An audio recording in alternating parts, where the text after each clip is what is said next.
Muy buenos días, IDC.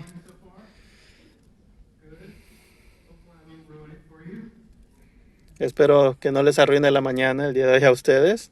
Ese no es el plan, por lo menos. Es un gozo continuar con la serie de los primeros 11 capítulos de Génesis. Hay bastante material el día de hoy. Así que te invito que si tienes una si tienes una Biblia, a que abras tu Biblia y leas conmigo. Vayamos en oración juntos antes. Padre en los cielos, alabado sea tu nombre. Te amamos. Te agradezco que puedo ser parte de una iglesia que ama a tu palabra. Y te pido que ahora que la abramos, que santifiques tu iglesia. Te pido que a medida que te reveles a nosotros podamos alabarte en el nombre de Cristo Jesús. Amén.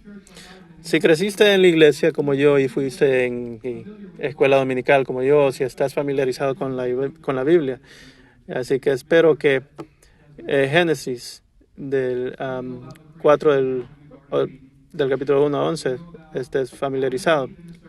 Sabemos de Adán y Eva y de la serpiente y cómo Adán y Eva comieron la manzana. Bueno, realmente no creo que sea una manzana. Si hay alguna fruta que va a estar involucrada con la caída del hombre, tendría que ser el tomate. Así que ahora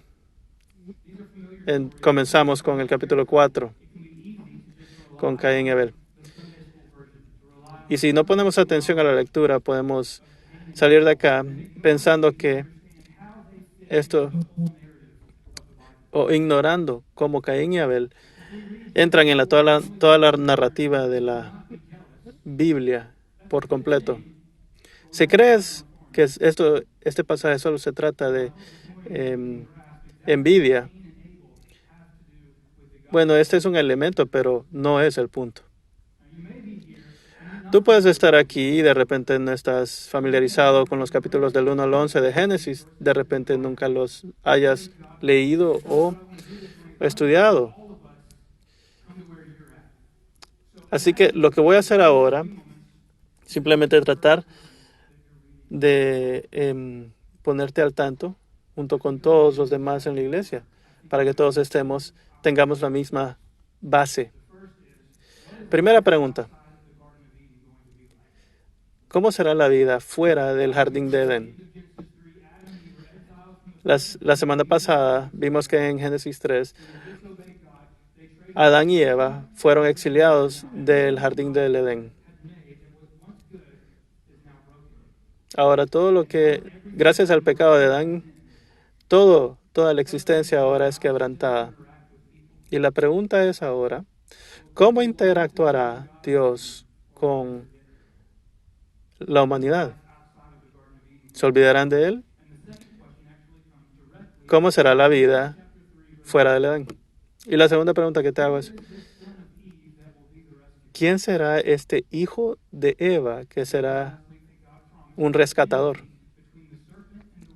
Recordemos que Dios ha puesto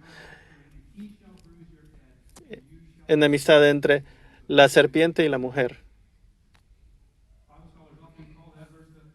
Y su simiente te aplastará la cabeza, pero tú le morderás el talón, le dijo a la serpiente Dios. Es interesante como esta es como la primera entrada del Evangelio y es proclamada a la serpiente, como diciendo, has perdido. Cuando llegamos al capítulo 4 ahora, vemos que Dios empieza a revelar su plan de redención, aún en medio de toda la corrupción de la humanidad causada por la caída.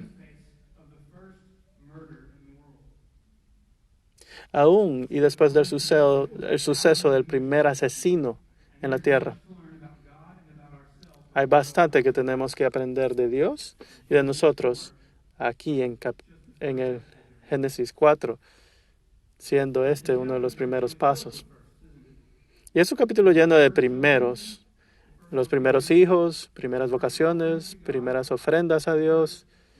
Vemos el primer asesinato, el primer tatuaje, el primor bigamio. Y la primera vez que vemos que la gente empieza a llamar el nombre del Señor. Así que aquí hay bastante material que cubrir. Quiero orientar nuestro tiempo alrededor de 3 temas en este pasaje. 3 temas. El primero, la adoración a Dios y el peligro del pecado en los primeros 7 versículos.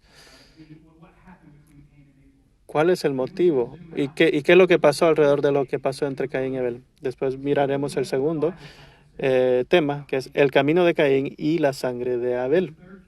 Y el tercer tema es la simiente de la serpiente y la simiente de la mujer.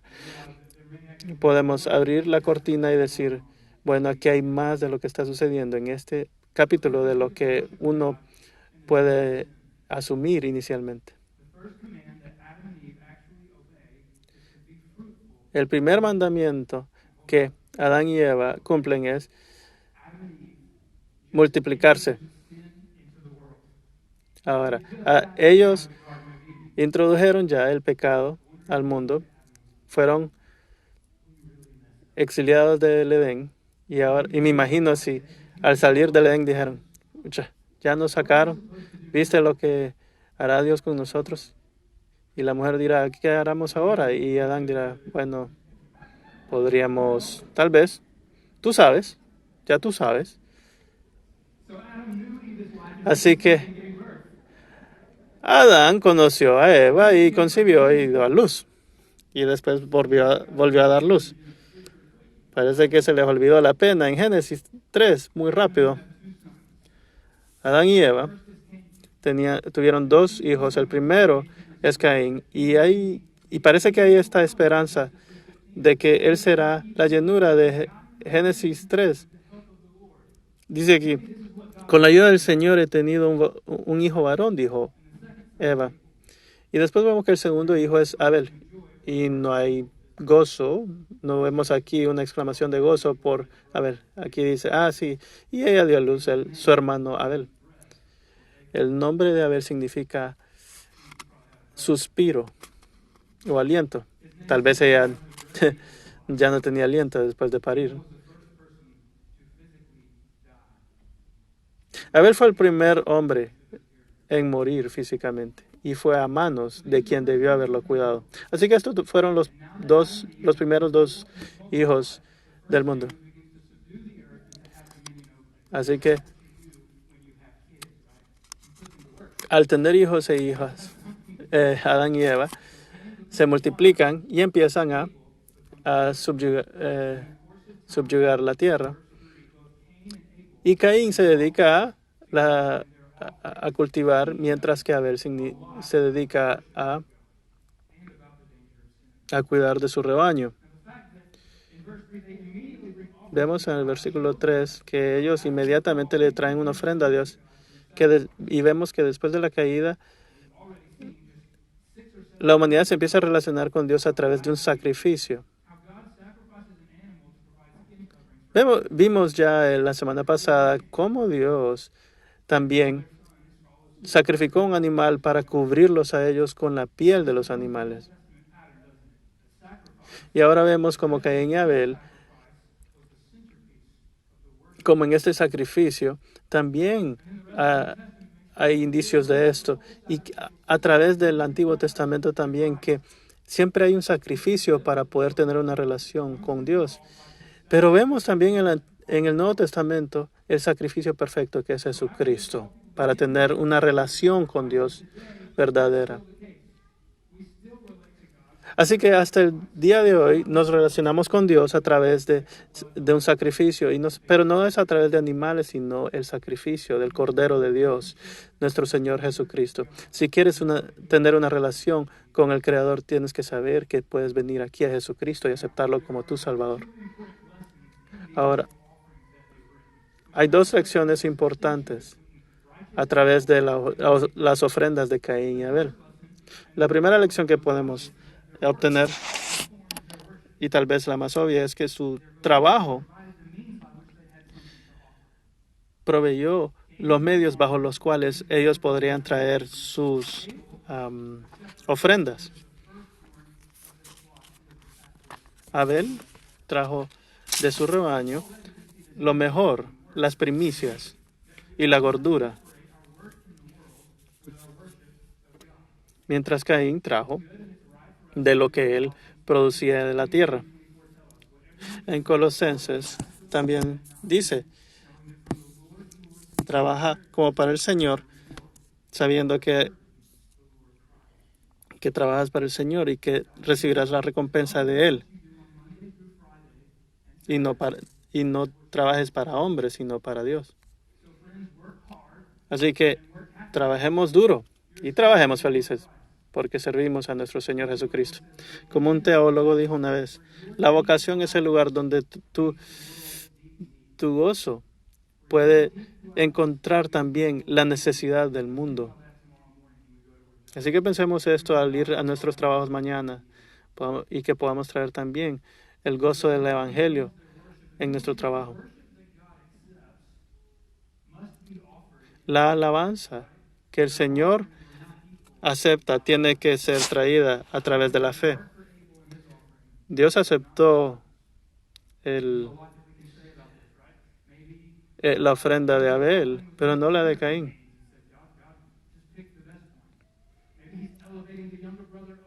¿Será que simplemente Dios le gusta más a Abel? Realmente no sabemos, no nos dice aquí en Génesis por qué es que aceptó una ofrenda o la otra. Pero en Hebreos sí interpreta Génesis por nosotros. En el capítulo 11 de Hebreos vemos el versículo 4.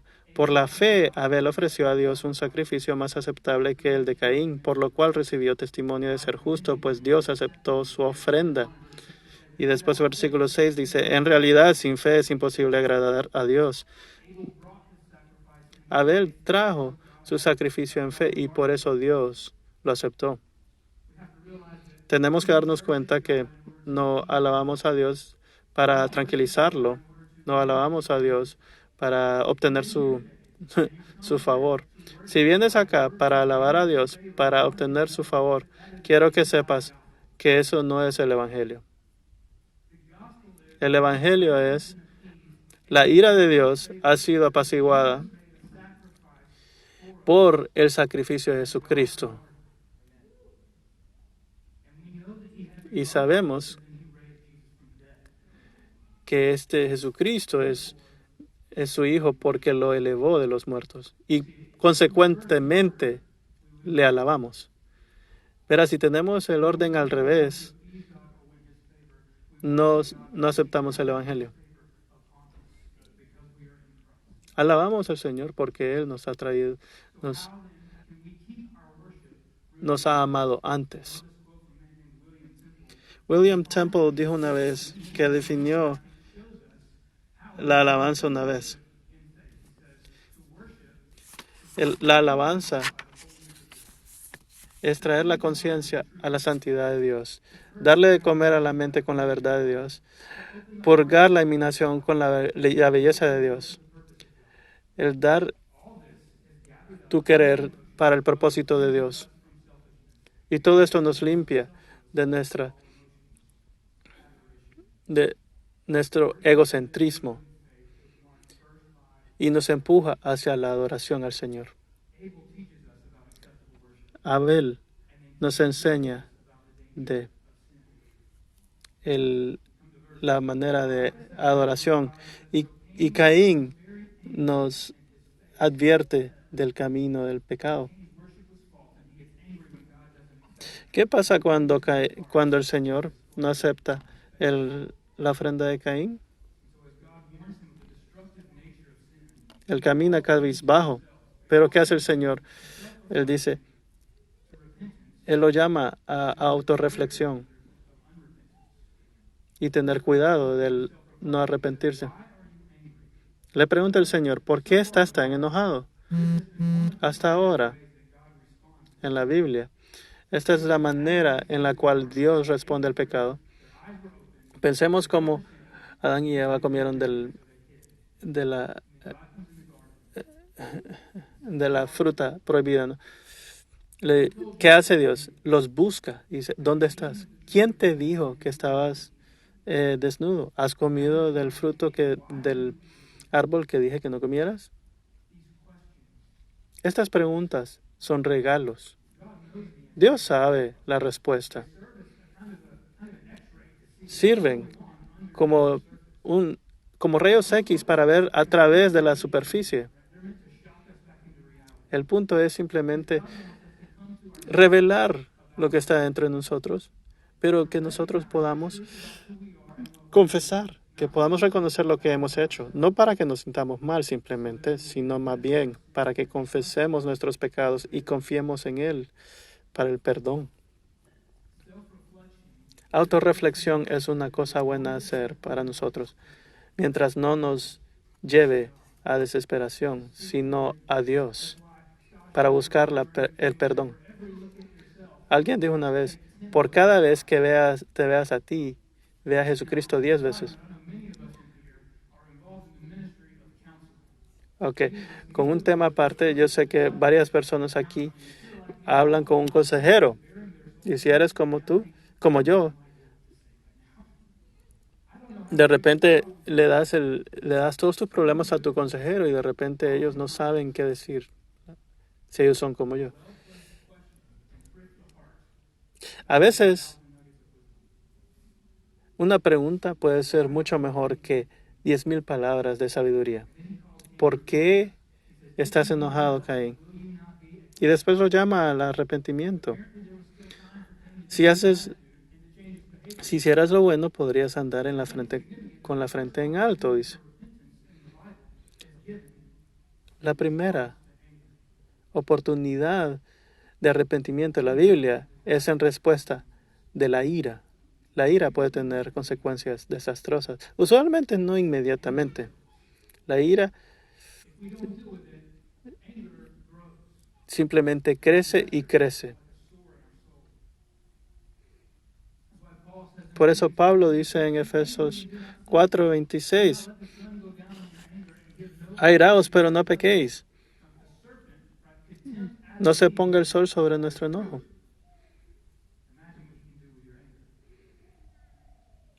Si el diablo tentó a Eva con una fruta, imagínate lo que puede hacer con la ira de tu corazón. ¿Y qué dice? Si hicieras lo bueno podrías andar con la frente en alto, pero si haces lo malo, el pecado te acecha como una fiera lista para atraparte. No obstante, tú puedes dominarlo.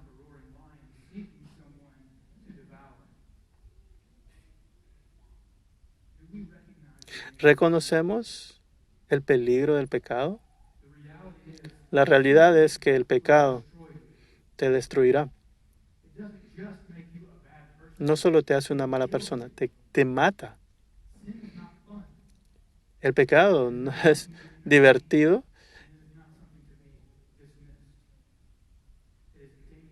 Es peligroso y solo conlleva muerte. Y el llamamiento a dominar el pecado es el batallar con la bestia. Así que, ¿cómo puedes dominar el pecado? Te puedo dar un par de maneras. La primera es matarlo. Mata a esa bestia. Como John Owen dijo, mata el pecado, si no, él te matará a ti. ¿Cómo matamos el pecado?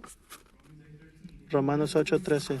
Si caminas conforme a la carne, morirás, pero si conforme al Espíritu pones a muerte los hechos de la carne, vivirás.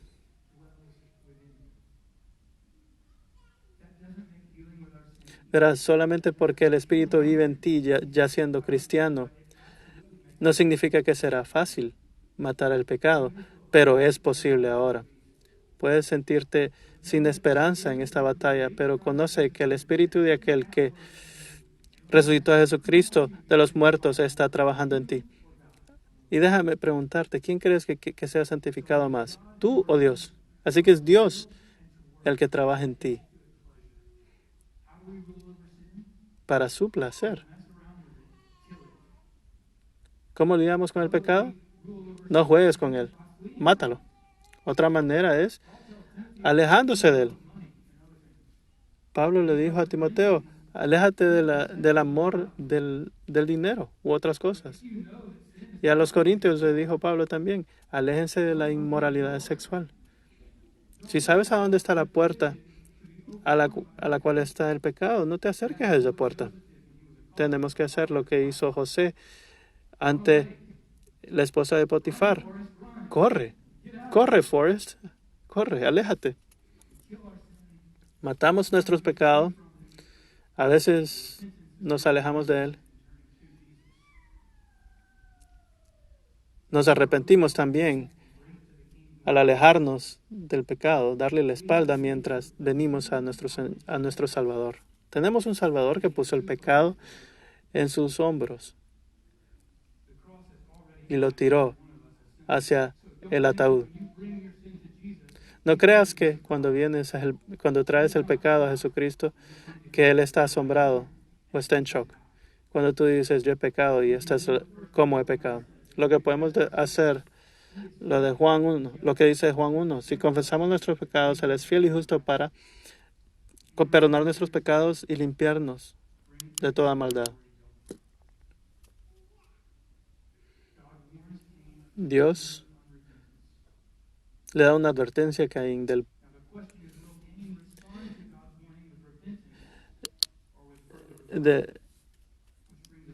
peligro del pecado. Ahora vamos al segundo tema, el camino de Caín y la sangre de Abel. Versículos 8 al 16. Dios le dijo a Abel que que dominara el pecado, pero él no pudo.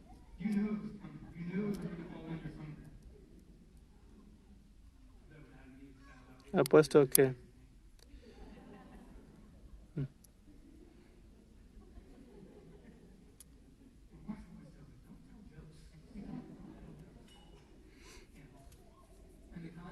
en el contexto de toda la Biblia, la distinción de Caín y Abel va más allá de simplemente sus ofrendas. La actitud de Caín y el homicidio que cometió es distintivo de Caín. Aquellos que dan expresión completa de su pecado son llamados como aquellos que caminan el camino de Caín. Más bien en Juan se nos llama a no ser como Caín, quien mató a su hermano. ¿Y por qué? Porque sus caminos eran malignos y los de su hermano justos. La vida temporal y justa de Abel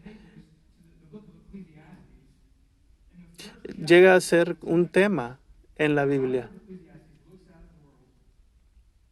Si vemos en Eclesiastés, el escritor nota que todo se desvanece, dice vanidad de vanidades. Y esta palabra vanidad que usamos es una traducción del nombre de Abel. El escritor de Eclesiastés, todo es Abel. En otras palabras, así como fue para Abel, así es para nosotros. El hombre es un suspiro. Te guste o no, estamos sujetos al sufrimiento y dolor de un mundo que está quebrantado por el pecado y muy a menudo viene de las manos de quienes deberían de cuidarnos. La sangre de Abel representa la necesidad de justicia y nos apunta a Jesucristo. Pero primero veamos el camino de Caín, la consecuencia de su ira y de su envidia y su homicidio. Así como Adán no pudo reinar sobre la serpiente, Caín no pudo reinar sobre su pecado. Toma a su hermano menor, Abel, y lo mata en el campo. De repente, ¿alguna vez escuchaste a alguien decir, el pecado te llevará más lejos que lo que que lo que esperabas te hará pagar más de lo que alguna vez pensaste en hacer.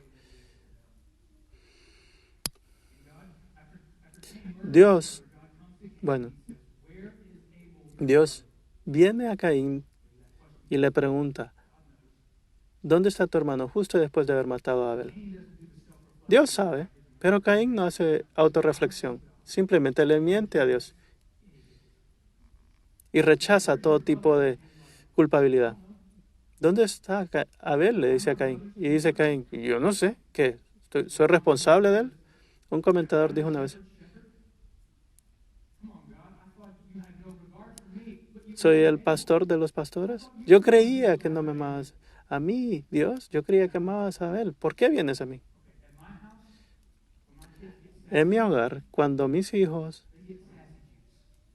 ah, me, me hablan con mala actitud, yo les doy jugo especial.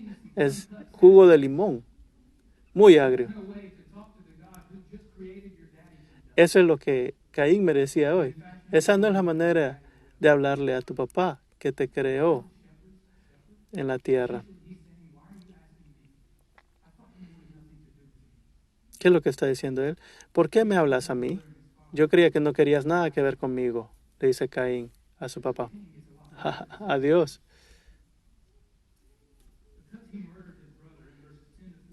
Ya que mató a su hermano, vemos que Caín es rechazado de la tierra. La tierra no más producirá nada por él, para él. Y es vuelto un fugitivo sin hogar. Si notas, en versículo 17, la vocación de Caín es diferente.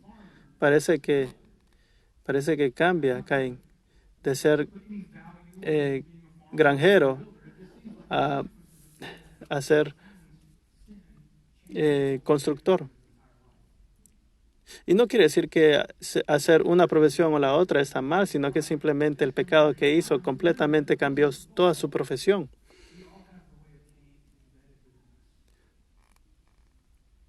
Tenemos que tomar en cuenta que todos tenemos la manera de Caín dentro de nosotros. Y Dios nos da advertencias una y otra vez en la Biblia a no ser como Caín. Como Jesucristo dice, has oído que no cometas homicidio para que no peques. Pero yo digo que si has odiado a tu hermano, ya has cometido homicidio. Has escuchado que no cometas adulterio. Pero yo te digo ahora que si has tenido lujuria en tu corazón con una mujer, ya has cometido adulterio. Y verás todo esto. Nosotros ahora tenemos todos estos pensamientos gracias al pecado, así como Caín lo tuvo con Abel. Nuestro castigo. ¿Qué dice Caín? Mi castigo es más grande de lo que puedo llevar. ¿Y qué responde él? Dice, ¿qué tal si alguien me encuentra y me mata? Y bueno, yo digo, hubieras pensado en esto antes de matar a tu hermano. Pero Dios no responde así. Dios responde al miedo de Caín con misericordia. Y las consecuencias de su pecado no son removidas, pero Dios marca a Caín para protegerlo, para evitar más derramamiento de sangre. La marca de Caín ha sido mal interpretada y mal aplicada en maneras numerosas, específicamente también en Estados Unidos. No sabemos cuál era la marca de Caín, pero era claro en ese entonces que estaba siendo protegido por Dios y que no debían de tocarlo. Tal vez Dios le puso un tatuaje de una lágrima aquí, yo qué sé. Después en Génesis 9 dice,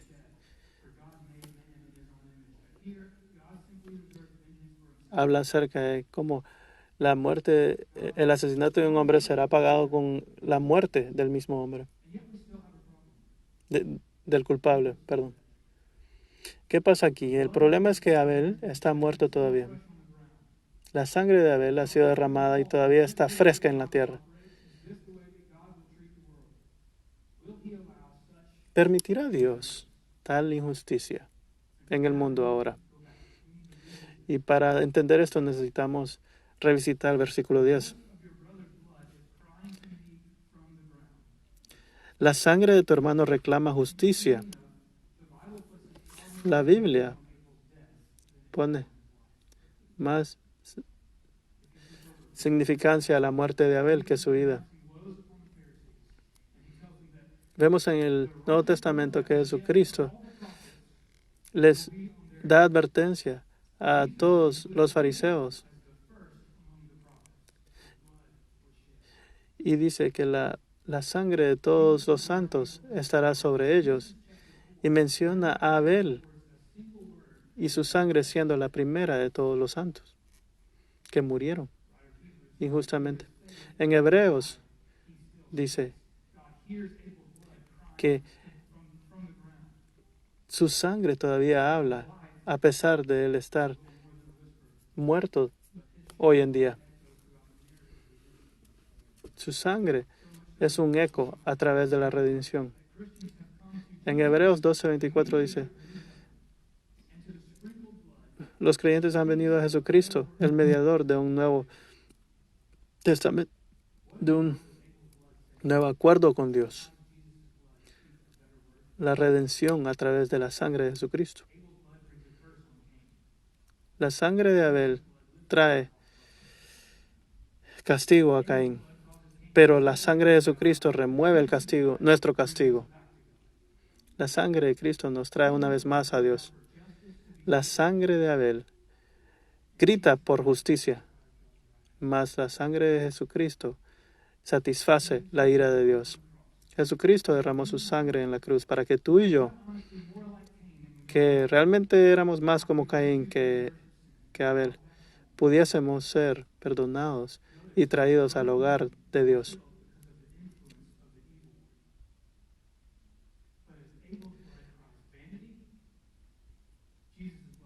Verás, ambos, Abel y Jesucristo, fueron asesinados por la maldad, pero la sangre de Jesucristo trae victoria. En versículos 17 a 26 de primero vemos la simiente de la serpiente. Primero, todo este tiempo, a medida que hemos hablado acerca de Caín y Abel, ha habido algo en la oscuridad. Un comentador dijo una vez, detrás del pecado hay un dragón. La serpiente no ha levantado su cabeza en el capítulo 4, pero ha manipulado en todo lugar para que el hijo de Eva no pudiese traer la promesa dada en capítulo 3. La enemistad ya ha comenzado.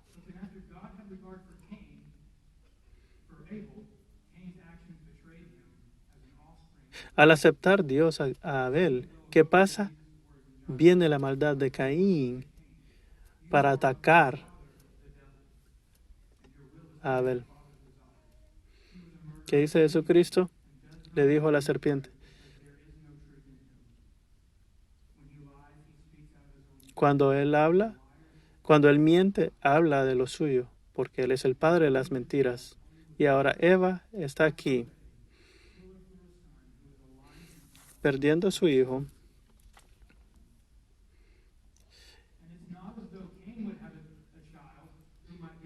Y no es como que Caín tendría un hijo que trajera esperanza.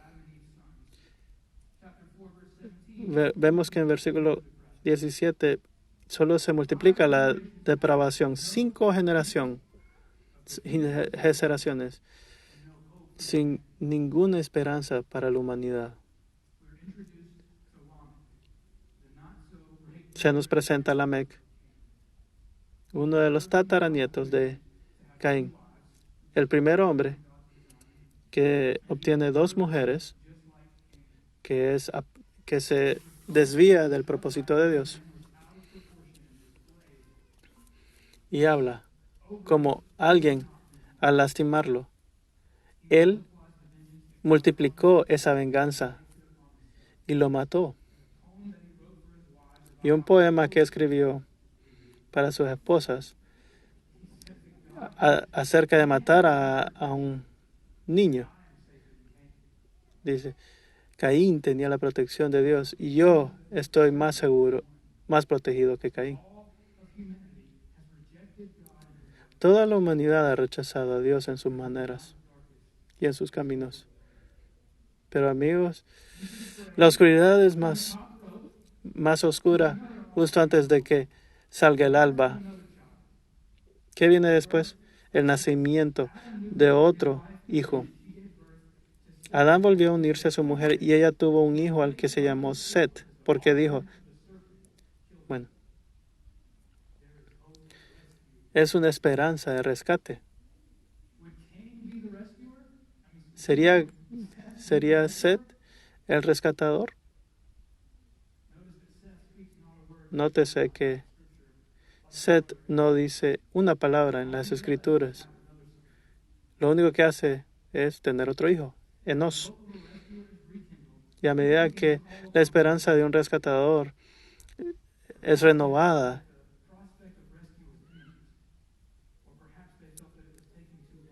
de repente vemos aquí que ellos querían una salvación pronta. Y la gente comienza a invocar el nombre del Señor. Las promesas del Señor vendrán a ocurrir. De Enos vendría Noé, y de Noé vendría Abraham, y de Abraham vendría David, y de David vendría Jesucristo, el Cristo. Cuando Dios trajo a Set al mundo, trajo una manera de traer a Jesucristo al mundo. Y Dios es el que llena su propia promesa al ser la simiente de la mujer. Interesantemente, en ningún lugar en el Nuevo Testamento es Jesucristo directamente relacionado a Génesis 3:15. Pero vemos en Romanos 16:20 que el Dios de paz pronto matará a la serpiente a sus pies. La iglesia participará en esto.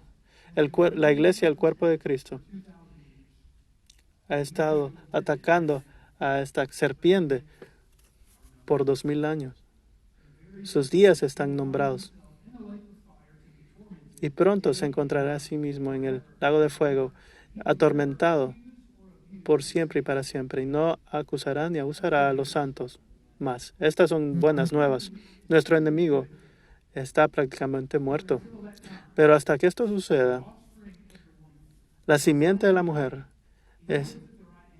está en el cielo, se sienta a la diestra de Dios y está haciendo intercesión por nosotros.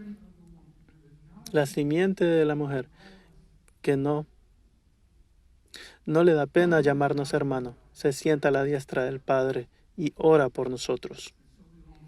Y por eso nosotros esperamos el día en el cual Él nos traiga a nuestro hogar. Vayamos en oración. Padre, gracias por tu palabra.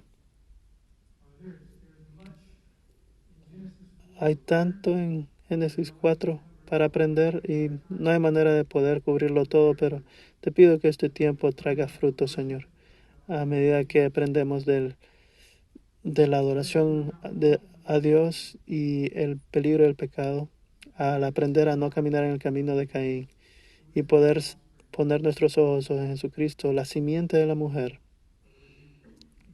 Padre, te pido que nos santifiques a través de tu palabra, porque tu palabra es verdad. Te amamos y te agradecemos por amarnos, por rescatarnos y darnos tu Espíritu Santo, por identificarnos con Jesucristo. que siempre nos regocijemos en esta verdad. En el nombre de Cristo Jesús. Amén.